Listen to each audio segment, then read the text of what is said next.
សាវកពីរនាក់ធ្វើដំណើរទៅភូមិអេម៉ាអូ3ថ្ងៃក្រោយពីព្រះយេស៊ូវសោយទីវង្គត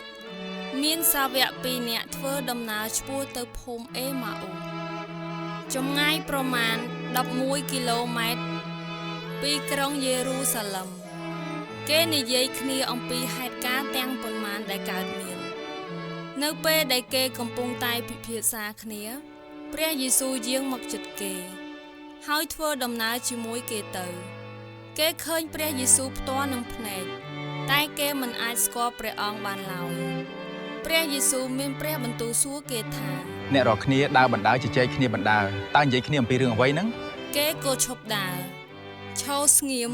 មានទឹកមុខស្រងោតម្នាក់ឈ្មោះក្លេអូបាសទូលព្រះអង្គថា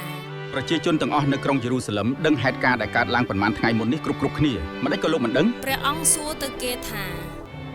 តើរឿងអ្វីគេទូលឆ្លើយថាគឺរឿងលោកយេស៊ូវជាអ្នកភូមិណាសារ៉េតព្រះជាម្ចាស់និងប្រជាជនទាំងមូលទទួលស្គាល់ថាលោកជាព្យាការីម្នាក់មានឫទ្ធានុភាពក្នុងគ្រប់កិច្ចការដែលលោកបានធ្វើពួកនាយកបូជាចារនិងពួកមន្ត្រីរបស់យើងបានបញ្ជូនលោកទៅឲ្យគេកាត់ទោសប្រហារជីវិត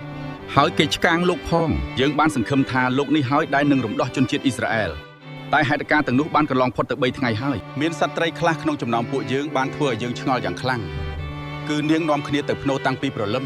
តែមិនបានឃើញសពលោកទេនាងត្រឡប់មកវិញរៀបរាប់ថានាងបានឃើញទេវទូតដែលប្រាប់ថាលោកមានជីវិតមានពួកយើងខ្លះនាំគ្នាទៅភ្នូរដែរហើយបានឃើញដោយពាក្យសត្វត្រីទាំងនោះនិយាយមែនប៉ុន្តែបើមាននរណាបានឃើញលោកសោះមនុស្សខ្វះប្រាជ្ញាអើយអ្នករាល់គ្នាមិនងាយជឿពាក្យទាំងប៉ុន្មានដែលពួកព្យាការីបានថ្លែងនោះទេបន្ទាប់មកព្រះយេស៊ូវបកស្រាយសេចក្តីដែលមានចែងទុកអំពីព្រះអង្គនៅក្នុងគម្ពីរទាំងមូលដោយចាប់ផ្ដើមពីគម្ពីរលោកម៉ូសេរហូតដល់គម្ពីរព្យាការីទាំងអស់លុះមកជិតដល់ភូមិដែលសាវកទាំងពីរបំរុងនឹងទៅព្រះយេស៊ូវធ្វើហាក់ដូចជាចង់យាងបន្តទៅមុខទៀតគេខាត់ព្រះអង្គថា